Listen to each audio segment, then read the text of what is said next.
Google caves to the news censorship bill C-18, but offers them only a fraction of what they were looking to get. Now, when they were fighting over the scraps, they turned this into a fight over language laws.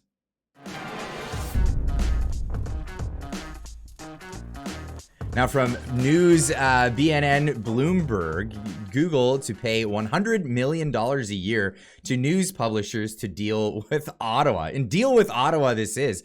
This is a shakedown, and it always was. Now, the Rodriguez, when he was counting his chickens before they hatched, said that they were going to get paid well over $300 million a year. Google said, okay, here you go. Here's $1 million.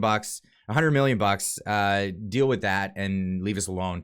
Ottawa has agreed to set a $100 million yearly cap on payments that Google will be required to pay to media companies when the government's controversial online news legislation takes effect at the end of the year. Now, this is just Google. Now, mind you, Meta has just said, no, we're cutting off news. You're just not getting news in Canada on our services. We'll see where else that goes, and we're going to get into some of that a little later in the video. The Online News Act compels tech giants to enter into compensation agreements with news publishers for content that generates revenue for companies such as Google by appearing on its sites. Now, does it pay these agencies themselves? No, of course not. No, it's got to go through a government agency. And who's gonna get that money? Well, it's probably gonna be just the big players. Broadcasters in French language and Indigenous news organizations would join newspapers in being eligible for the deal. With draft regulations suggesting the amount of money would be linked to the number of full-time journalists on staff. They get into this. Now, in the discussion of who's going to get the money and who's going to get what, they turn this into a big fiasco over who gets to speak what language and where. Now, a Conservative MP was accused of insulting Francophones by asking the minister to speak in English.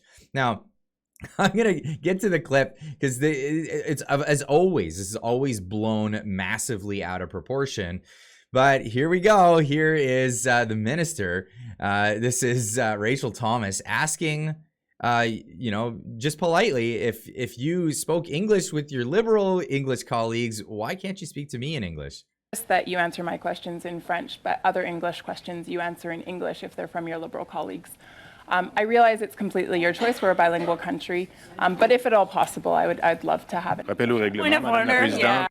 Point of order. Point of order. Oh, and of course, they just lost their minds into that polite question of, hey, if you can speak English to your English colleagues in your party, why can't you speak English to me? Now, they make this a big, big fat deal. Let me know in the comments, is this a big fat deal to you?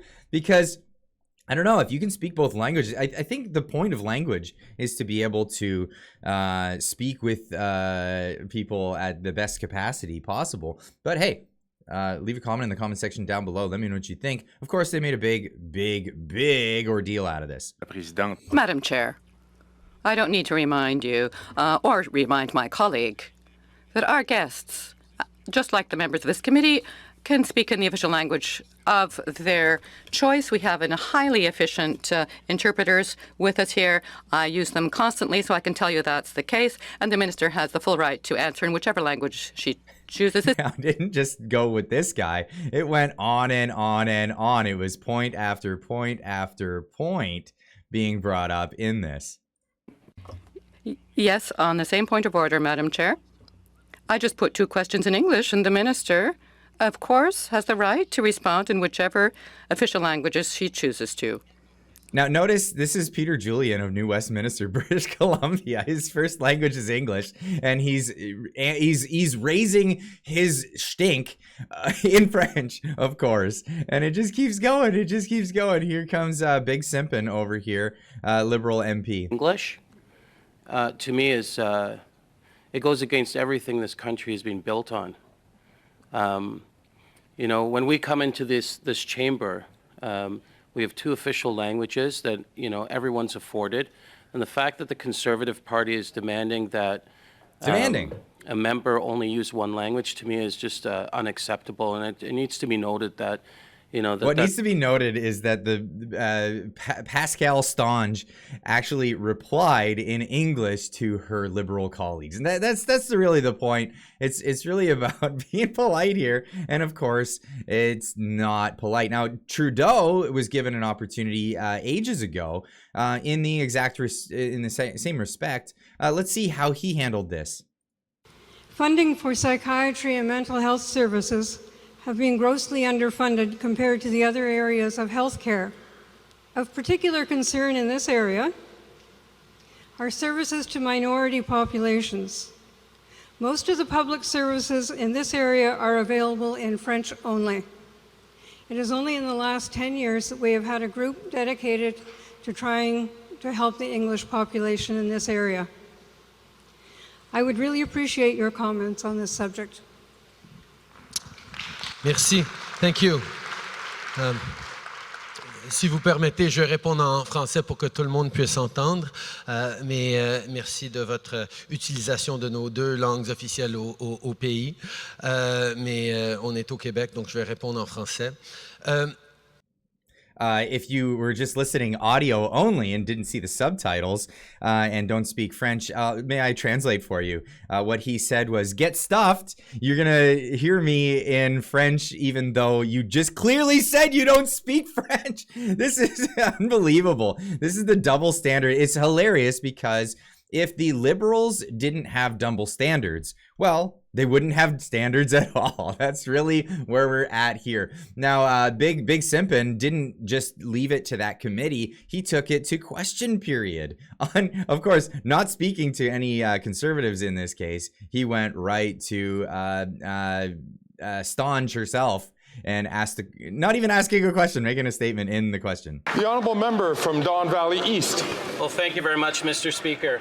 Mr. Speaker, I'm a proud Canadian. I'm proud of this nation's bilingualism, and I'm proud of the federal government's role in promoting both official languages. Notice he's saying this in English. In the House of Commons, it is a privilege for me to hear both official languages being used. Therefore, I was both shocked and disappointed at the Canadian Heritage Committee this morning when a conservative MP asked a francophone minister from Quebec to answer her question in English. Could the Minister of Canadian Heritage tell this House about the long-standing importance of the official language use in this government? So let me just break this down to you. This is the government official. It's the government official way of saying, I'm telling on you, because this guy was at the committee, and so was Pascal Stange. She was at the committee as well. So what is the point of bringing it up in question period? Well, it's about tattling to the Mr. Speaker. I mean, for no other purpose, or to waste time and not talk about real issues in Canada. Thank you, Mr. Speaker. So it was passed on to Pascal Stange. Thank you, Mr. Speaker. I'd like to thank my colleague for his question. I'd like to start by saying that I'm a proud Quebecer, a proud Francophone. I'm very proud to be able to speak French, and I would like to remind us all that we have the right to express our opinions in the language of our choice, no matter what the language the question was asked in. Ah, that's great. That's fantastic. Enjoy that privilege. Now, even Kenny Squanders over here, Pablo Rodriguez, he couldn't resist. He was asked a question that had nothing to do with French-English laws, and he was asked by a conservative from Quebec in French, but he just couldn't resist. Americans are getting richer, Canadians are getting poorer. Given these figures, will the government admit their economic plan is a failure? Okay, so asked about the Honourable economics. Minister of Transport. Mr. Speaker, I'd like to commend my colleague's courage in asking a question in French. It's not easy for a Francophone in the Conservative caucus, and even though I disagree with him... It sounds like it's not easy for a Francophone to not virtue signal at this point in this. Now, let's get back to the real story here. The real story is Bill C-18 and how much of a failure it has been, and the fact that Google says, okay, here, we're going to throw you a bone. Here's your bribe, $100 million.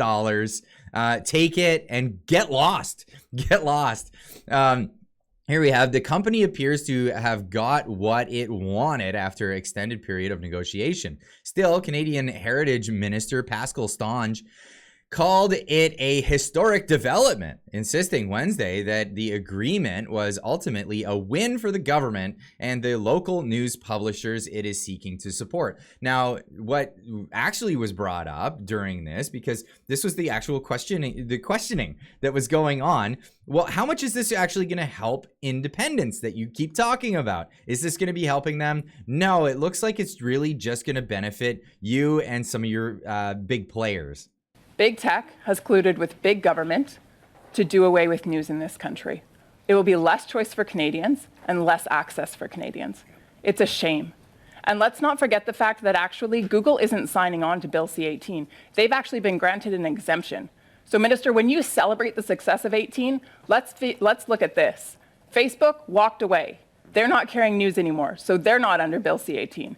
Google, that's the second one it applied to. They applied for an exemption, you entered into a backroom deal with them, and they got what they wanted.